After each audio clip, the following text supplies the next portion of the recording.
What's good, everybody? An article came out that shines a whole new light in the locker room for the Washington Wizards. So we're going to answer this question. Who was at fault? Jordan Poole or Wes Unseld Jr.? And then we're going to look at Bronny James. Could he be an option in the DMV? We're going to talk about that next on Locked On Wizards. You are Locked On Wizards, your daily Washington Wizards podcast. Part of the Locked On Podcast Network. Your team every day.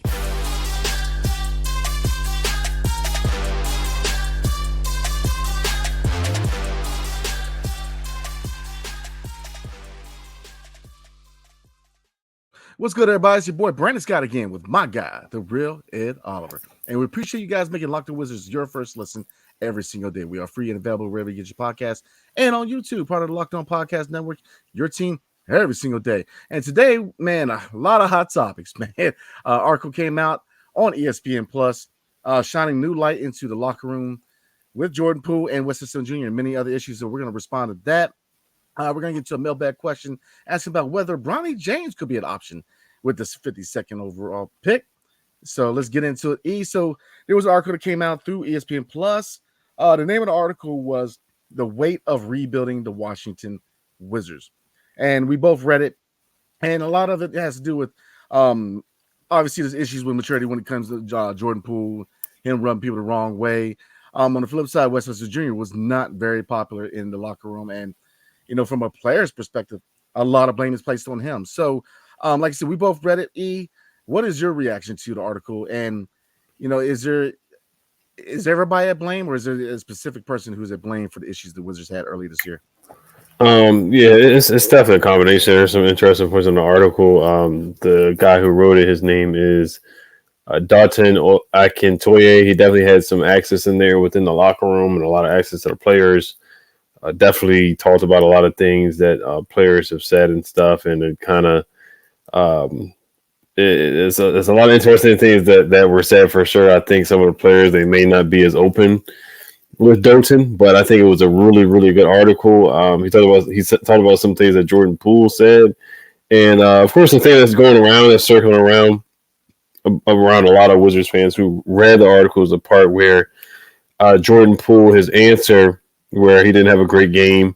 And Dalton says, we're 3 minutes in talking in front of in Jordan Poole's locker. He pauses in the middle of an answer about getting better each day. He also says a big reason why he didn't play well. He said coach had a lot to do with it, talking about Wes Unseld Jr. at the time. And then also Jordan Poole says, let's say I go 5 possessions without touching the basketball, 6 possessions without touching the ball. I could force the next 4, right? But if we already forced 4 shots, now it just looks like even worse basketball.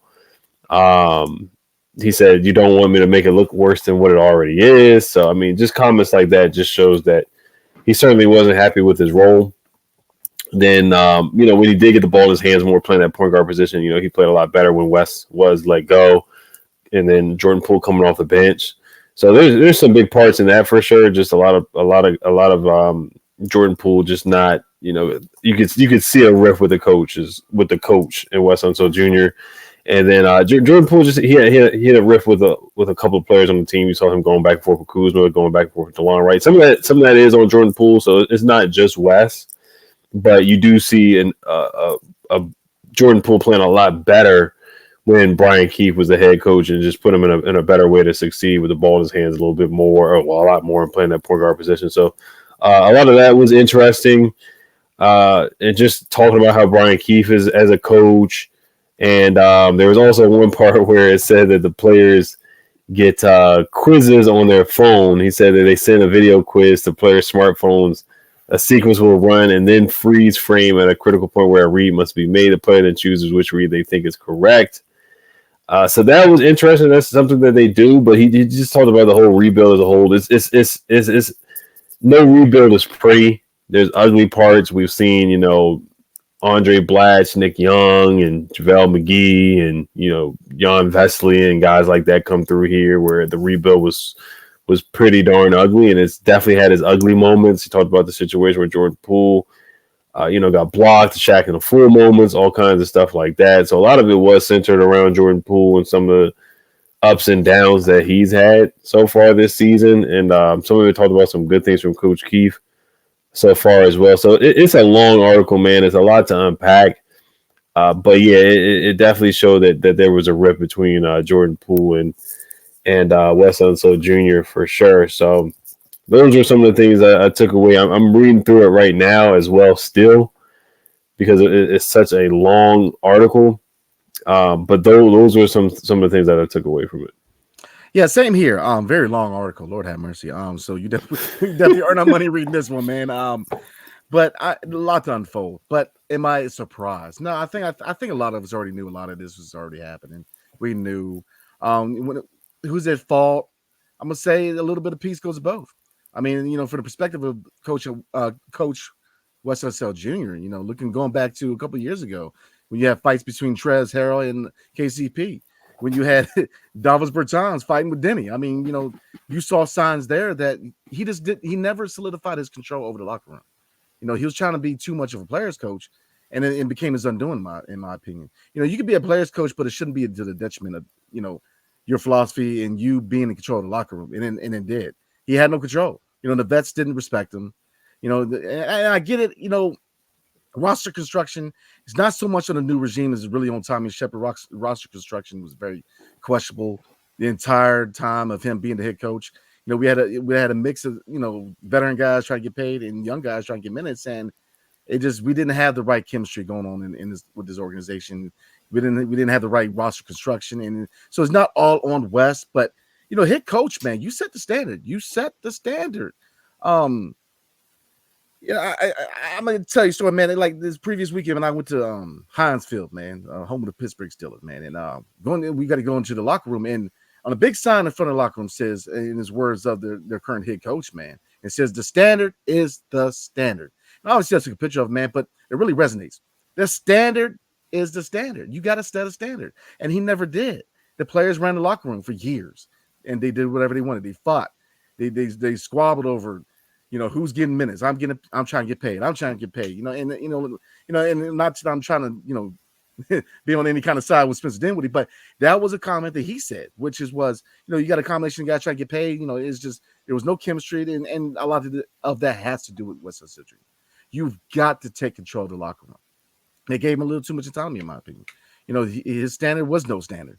The players just ran amok, and like I said, from a personal standpoint, I find him to be a really, really nice gentleman to talk to, but this is not a popularity contest. This is a contest. This is an industry where it is based on results, and he didn't get the results. He didn't get the results of the players. He didn't get the reaction out of the players. You noticed that right away when Coach Brian Keefe came in, you had an entire different team. They played harder. They had more effort. So you could tell early in his tenure, man, that there were locker room issues. It wasn't just this year. It was the year before, and the year before, in my opinion. And so it's just. I'm not surprised. I'm not surprised at all. Now, blame does go to Jordan Poole. Obviously, look, nothing against Jordan Poole. Like I said, he is locked in. He's improved as a player, and you see his potential. But, the issues going back to Golden State, and a lot of those issues were shielded because you're sitting behind the big three in Golden State. Now that he's up front, the media's got their eyes on him exclusively. There's times where you can see where his personality would rub people the wrong way. The comments made, Denny slide down the bench is my team. A lot of the things he said and done, it's rubbed people the wrong way. He's a young guy. Young guys, that's how they act. We all know that. Like I was like that when I was young. This is how young dudes act, man. And he had certain expectations come over here. He thought that he was going to be the guy, and he was reminded that you're not quite there yet. And like I said, and I do believe he had to acclimate and really figure out who he was in DC. You go from 6-man, being a young guy, and on a roster where, you have guys that play with each other 10 plus years. So, you go from a championship dynasty to a rebuilding team who's early on a rebuild. He's still figuring out who he is, but I'm not surprised that he kind of rubbed people the wrong way. Like I said, there's times where Denny wasn't too pleased. I know him and DeLon got into a few times. Him and Kyle Kuzma had their moments where Kuz was yelling at him, but here's the thing. It's a rebuild. It's an ugly rebuild. So ugly we're setting records. So there's going to be frustrations too. So I'm not really going to read too much into it because a lot of it, I think we all knew. We knew there was issues with, people going at it with Jordan Poole and being rubbed the wrong way. We knew that Wes Unseld Jr. lost the locker room. So I'm not surprised. And it's kind of refreshing that we kind of have like clarity. You know what I mean? Like we know, okay, yeah, all right. What we thought was going on, a lot of it's coming to light. So, I'm not surprised at all. And right now, like I said, I'm not gonna read too much into it because I feel like we're turning the corner a little bit. Brian Keefe, I for one think that he should be the next head coach. Now, obviously, I've said Juwan Howard, Mike Budenholzer, and I think that obviously you need to do your due diligence and definitely hire all the candidates you can. But Brian Keefe automatically out the gate got a reaction out of his team that Wes Unseld Jr. failed to get over 3 years. And I think that has to say something about not only Brian Keefe, but what the guys in the roster want out of a head coach. And obviously what Brian Keefe is doing, what the players like about him, he's doing something that Wes Unseld couldn't do, which is set a standard. You could be a player's coach, but again, you could be a player's coach, but not to the detriment of what you're trying to do as a head coach and lose your identity. Because, man, look, if you don't set a standard and you let them do whatever they want, they're not going to respect you, and you're going to be the fall guy. I mean, you're going to take the heat. You've got to set a standard because, and I know I'm getting on my high horse a little bit, but because if you set a standard and the players fail, who fails? The player. If you don't set a standard, who fails? The coach. And that's a big reason why he ultimately lost his job, in my opinion. So. Yeah, and another part of the article says, so I don't know, because this guy, the writer, he must have been in the locker room a lot with the guys and been with them 24/7. He's basically like a fly on the wall in there. So now he also wrote Jordan Poole interacted with an assistant coach. He says, throw it. Poole keeps saying as the staffer approaches, you can't throw it. Then the staffer says, no, you can't catch it with your stone hands. And then Jordan Poole takes the Sharpie away and mugs at the staffer like, yeah, right. So, and yeah, so it's just little stuff like that. I mean, all this stuff, honestly, like the writer, kudos to him and props to him. He got all his insight and stuff like that. We have insight now too. We're not able to go into the locker room, but and I'm not gonna say it's like a TMZ kind of article where they're trying to stir stuff up and stuff like that. But some moments there are some stuff where it's kind of like he's trying to release some of the rift and some of the stuff that went on in the locker room and whatnot. And it kind of reminds me when Stephen A. Smith, and I'm not gonna say Stephen A. Smith, his word is gospel or anything like that, but I remember when he said that a lot of people didn't want to see Jordan Poole win. He said that Jordan Poole needs a personality check. He said you got an abundance of people who want to see him fail, and you can see it because he's all alone on the basketball court. They don't care for him, stuff like that. And you could kind of tell, when he wasn't in the huddle, paying attention to Wes and throwing the ball off the backboard, stuff like that. And some of the shot selection was poor, and he was getting booed at home and stuff like that. But I'm happy that Jordan really has turned it around. He really has turned it around. I do think Brian Keefe has been a part of that, and a part of that has just been Jordan Poole focusing and locking in and being more focused and maturing more during the season as well. So that's a big part of it. But just reading the article, and I know a lot of people have a lot to say about it. Jordan Poole also said there's no connection on the team. There's no cohesiveness. Yeah. That is a lot of stuff, like you said, with Wes, that, obviously that year with Monsters Hero and Dinwiddie and guys like I said, there was clearly no connection on those teams. There was clearly no cohesiveness, no chemistry, because the guys just didn't like each other at all. This year, I feel like some guys did like each other, but of course, Jordan Poole had his moments and stuff like that. It wasn't just him, just to scapegoat him, but you could tell that they had some riffs, and that certainly has changed. You see guys getting like him and Denny are playing well together. Him and Kuzma are playing well together now. Corey has stepped up big time, so the chemistry has certainly looked a lot better after the All-Star break. All the young guys are playing better. Rashawn Holmes has come in and played well. Bagley has played well, so I think the chemistry has been well ever since the All-Star break, and they made the coaching change for sure. So just a lot of interesting things in the article for sure that were brought up. And then at the end of the article, Jordan Poole asked the reporter, he said, when you watch this play, what do you see? And he ends the article on that point. And he says that Jordan Poole, he said he watches the loneliness land on Jordan Poole and draw down the corners of his mouth as we stare at each other in the corner log. It sounds a little interesting there. He said, I watch him bring his eyes low as he searches for his next answer. So definitely an interesting article for sure. Yeah, definitely an interesting article. Like I said, doesn't all of it fall on Wes or Jordan Poole, but obviously changes needed to happen. And the necessary changes happened. Like I said, Brian Keefe, I think it has a lot to do with the success. Not so much win-loss record, but getting a reaction out of his team that was needed for 3 years. Like I said, in the national media, they like to kick you while you're down. A lot of them are really critical in the position. And I get it. We're terrible. But, I mean, right. I challenge you this, man.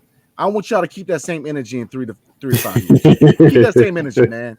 Keep that same energy, man. Right. We are definitely going to arrive at a certain point, man. So, we're going to go ahead and move on.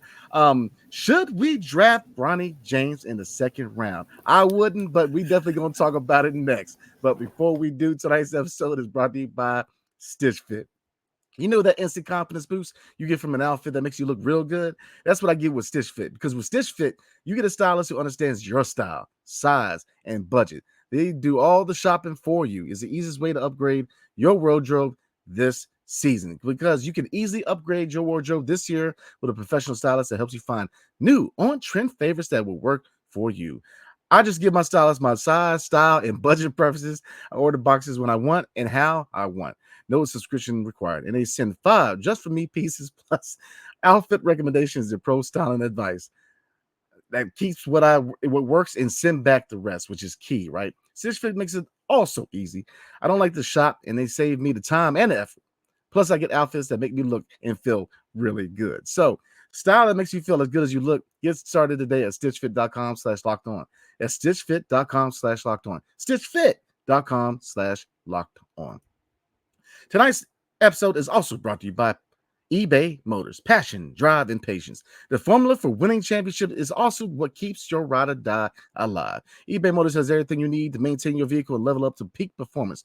Superchargers, roof racks, exhaust kicks, LED headlights, and more. Whether you're into speed, power, or style, eBay Motors has you covered. With over 122 million parts for your number one ride or die, you'll always find exactly what you're looking for. And with the eBay Guaranteed Fit, your part is guaranteed to fit your ride every time, or your money back. Because with eBay Motors, you're burning rubber, not cash. And with all the parts you need at the prices you want, it's easy to make sure your car is an MVP and bring home the huge wins. So keep your ride or die alive at ebaymotors.com.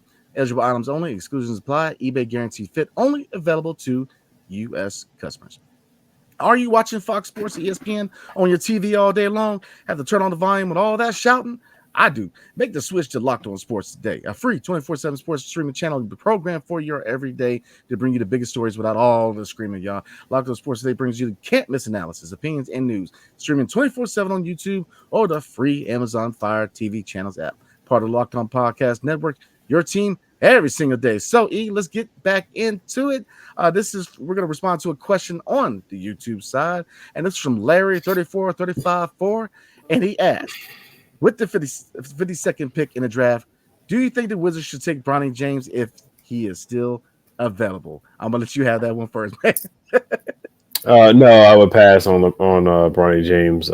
He needs to stay in school, man. I really don't want him to end up like Dwayne Wade's son, where he came out super, super early. He played in the G League, and he just hasn't even gotten close to playing in the NBA. He's just not ready yet. And I know he's LeBron's son and all that, but he's not ready yet. But he is a good defender. So a lot of what the consensus say, a lot of GMs, I've heard mixed reviews. A lot of them say that in the league he would be comparable to Patrick Beverley because he's a solid defender. But that would be his ceiling is Patrick Beverley. Patrick Beverley was a second round pick. Patrick Beverley's had a great career so far, for sure. So if he could carve out a career like that would be great for him. But he definitely would not be a first round pick. And then somebody else said that there's like 3 rounds of players that are better than Bronny James. So, and he's only a freshman. I know he's LeBron's son, so his evaluation is he's going to be scrutinized tougher than other players for sure, other college players. But yeah, there's definitely players in the second round that I would definitely take over him for sure. Zach Edey is projected to be in the second round, and he's clearly a better player than Bronny James, and I know the thing about Bronny James is LeBron wants to play with his son. So the whole thing is that if you draft LeBron's son, then maybe when LeBron James' contract is up, he'll come and play with the Wizards. Because Ben Standing put out the whole poll about that the other day, and a lot of Wizards fans are upset about that, which I totally understand people's frustration. Maybe if it was 4 years ago when LeBron was younger, maybe that's something you consider. You're like, okay, yeah, I'll draft LeBron's son to get LeBron, a younger version of LeBron, for 4 more years. But now when his career is almost over, it's kind of like the Michael Jordan in the Wizards jersey kind of LeBron that you're going to get. LeBron's still playing good basketball, but it's not worth it to. I mean, if you're going to spend a second round pick, how many second round picks do we have? Maybe maybe the only reason why is because we have so many second round picks. But then again, it's like we just did a good job with getting Tristan Vukcevic. It's like we finally did a good job with drafting a good second round pick. I don't want to just throw it away for 1 year LeBron playing in a Wizards jersey, kind of like Michael Jordan. Yeah, how do I unwrap this, man? Let the young man have a childhood, man. In my opinion, I mean, it's nothing against LeBron. I'm not gonna get into all that, but I mean, let him play college ball. He's not ready. He is not ready because, because look, you're gonna let him into a world he's not ready to roll. You can't protect him. I mean, when you said that he could come on the Lakers right now and play, that rubbed a lot of people the wrong way. Like, oh, okay. And you think it was tough for the Ball brothers to get into the league?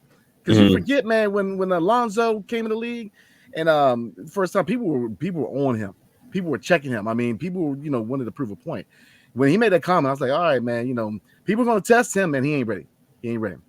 I think that eventually he could grow into a pretty good player, but I don't think he's ever going to be bless you. I don't think it's ever going to be an all-star level player. I hope he proves me wrong. I do, because he's in a tough situation. I'm not going to be too tough on Bronny, man, because could you imagine being? I mean, it's like being one of Jordan's kids, man. Especially, especially when both of the kids didn't. I think they played college ball, but they never really. They did, yeah. That's pressure, man. That's pressure because LeBron James' kid. I mean, that's pressure, man. Because you have the pressure to have to be at a certain level basketball-wise, man. But he's gonna have a long road in the NBA if he goes to the NBA. He's not ready, and people are gonna be checking him. And from a perspective of LeBron, man, on the same team, you can't be out there to fight every one of his battles, man. He's a grown man. People are going to check him. So I hope the best for him. I really do. From a health standpoint, I know he had issues with his heart. I definitely, hope he prays that he stays healthy, man, because you never want to see anybody dealing with any kind of issues like that. But he's not ready. He's not ready. He needs to stay away from the draft. He needs to go ahead and just transfer. Duquesne, I know the connection to his dad from Duquesne, Duke, but I stay away from the NBA. No.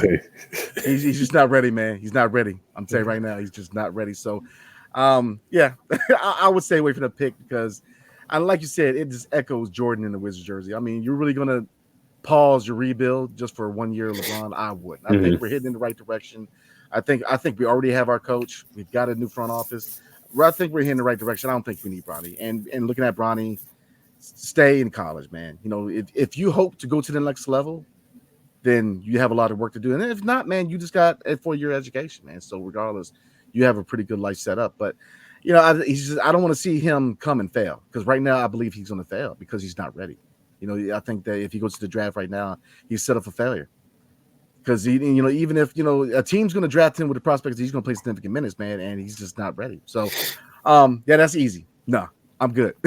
But it's nothing against Bronny. I think that, character-wise, he's a good kid, man. But I think the best thing for him is to stay in college. And I think the best thing for the Wizards is to stay away. Find somebody who's going to be part of the foundation. Right. Yeah, and Bronny, in 25 games, Bronny James averaged 4.8 points a game, 2.8 boards a game, 2.1 assists per game, shot 36% from the field, which is pretty darn bad, 26% from three, which is awful, 67% from the free throw line, which is pretty darn bad as well.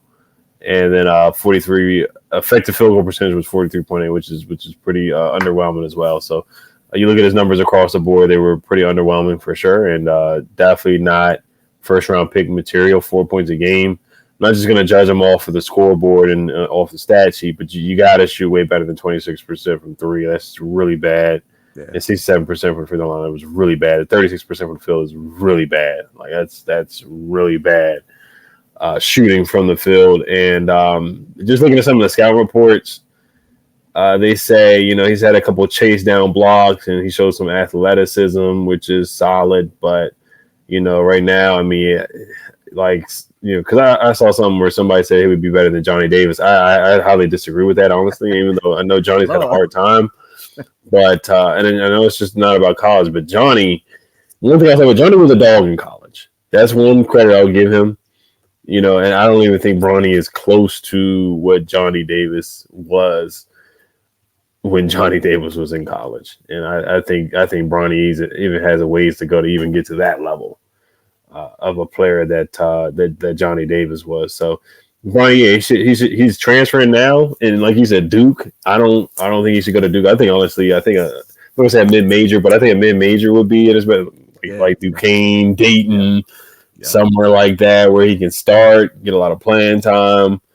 A place like that would do. I think he would do well there. The G League Ignite is no longer available, so I think that's something that he may have considered doing, or transferring into that program, but that's no longer available. But yeah, the point you brought up about Michael Jordan's sons too, like they just never lived up to the hype.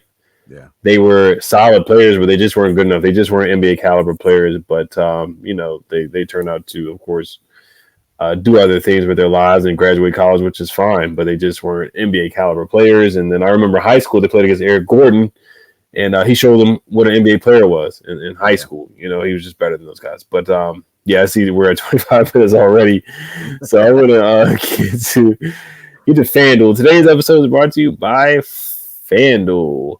It's playoff time in the NBA and NHL. Baseball is in full swing, and FanDuel is your place to bet on every game. Right now, new customers get $150 in bonus bets guaranteed. That's $150 win or lose. Bet on everything from slap shots to home runs to slam dunks, all on an app that is safe, secure, and easy to use. What are you waiting for? Visit FanDuel.com/locked-on and make your first bet an automatic win. FanDuel, America's #1 sportsbook. Tomorrow night, we do play the Chicago Bulls. Brandon and myself will be there in person, of course, to get you guys some insight and everything you guys would like to know. So, I mean, if you guys want to comment questions that you want us to ask some of the players tomorrow night in Brian Keefe, since it is the last game of the season, definitely let us know. Comment that below. We'll do our best to answer the question. I asked the question. We only get like one question each. So, we'll try to fit something in from you guys for sure. But, we'll read Brandon will most likely read some of the mailbag questions that we got left because we're just getting short on time. So I guess we'll do a quick preview of the game, last preview of the season against the Chicago Bulls. Right now they are playing the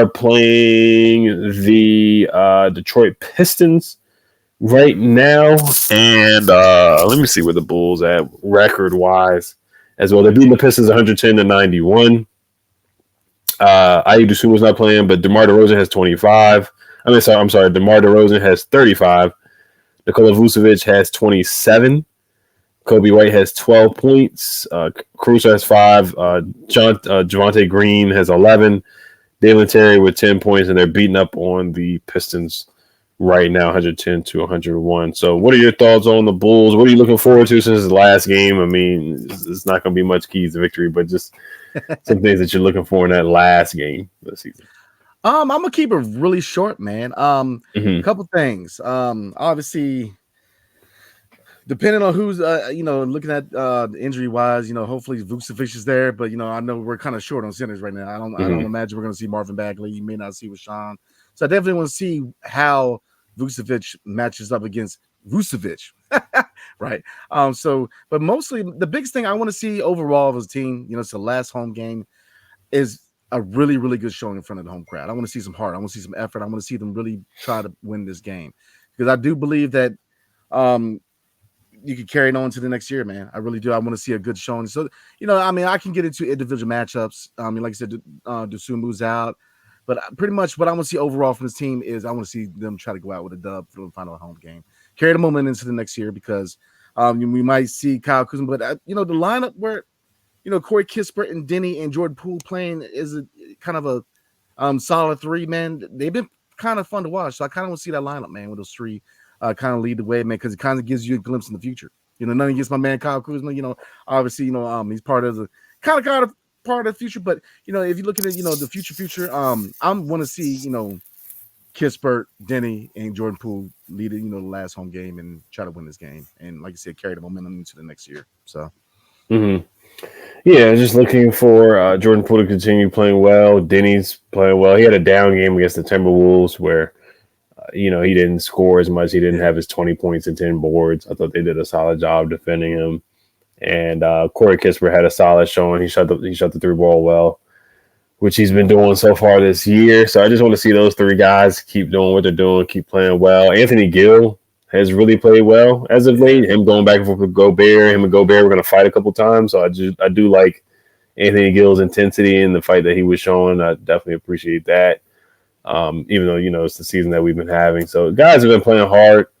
I just want to see that continue tomorrow night against the Bulls. DeMar DeRozan, of course, is going to be a tough cover. Vucevic is going to be a tough cover. But like I said, just from our standpoint, just seeing our own guys develop for sure, like Denny and Corey and Jared Butler's played well. I mean, there's just a lot of Pat Baldwin is starting to pick it up too. So yeah, there's no point in the keys to victory or anything like that. I'm just looking at certain guys and seeing how they play in the last game of the season. I know Johnny Davis played better in one game. He had a better game against the Timberwolves too. So can he keep that up? Can he keep up that positive momentum there? And I remember last year, the last game of the season, they just let the guys play. Like they let Isaiah Todd play and some of the young guys play, so we'll see what kind of lineup they put out there. But Vucevic is huge. Yeah, does he play? I would like to see him play, especially against Vucevic, like you talked about for the Bulls. That would be a good matchup. I think that would be a good test for him. So I really hope he does play tomorrow in the last game of the season. And I'm looking forward to Summer League. I'm looking forward to the draft and everything. I want to see Vucevic play in the summer. I want to see Bilal play in the Summer League. I want to see a lot of young guys play. Johnny Davis needs to play in the Summer League again if he's still going to be on this team. He needs to play in the Summer League. So, I just want to see some more development for the last game of the season for sure. Absolutely. We try to roll this thing to the next year, man. So Friday, 7 o'clock, definitely catch the game. And we will see you guys Sunday. We will be responding not only to Friday night's game, the last home game against the Bulls, but the last game of the season is on Sunday, 1 o'clock in Boston against the Celtics. So definitely tune in for that. So like I said, definitely looking forward to seeing you guys on Sunday. I hope everybody has a good weekend. And before we roll, you got anything else you want to cover, E? No, I guess the one thing from the article says a positive thing, I guess, was saying Brian Keefe, his approach with the team. He said, it's not just me saying you need to get better at this. I think they would tune me out pretty quickly. So, he just tried different approaches with the guys for sure. And we'll see how that affects him in the future if he does get a job here in DC. So it's just something to point out. Hey, man, don't be scared to tell them what to do, man. Like you're the coach, man. So you gotta take the control, man. So yeah, man. So again, we will be down there tomorrow night, me and my man and Oliver, man. So if you guys plan on being at the game, definitely let us know on free t-shirt too. Absolutely. So definitely let us know, man. So we like to chop it up with fans, man. And like again, tune in Friday night, 7 o'clock against the Chicago Bulls. And Sunday, y'all, man, long season, man. But last game of the year, Sunday at 1 o'clock against the Celtics, man. So definitely rock with us on Sunday, man, because this could potentially be his last episode with us, man. So definitely. Appreciate y'all. Yeah, man. So, definitely got to show my man some love, man, because it's been real, man. So, again, see you guys Sunday. So, hail to the Wizards and peace. See you guys on Sunday. Have a good weekend.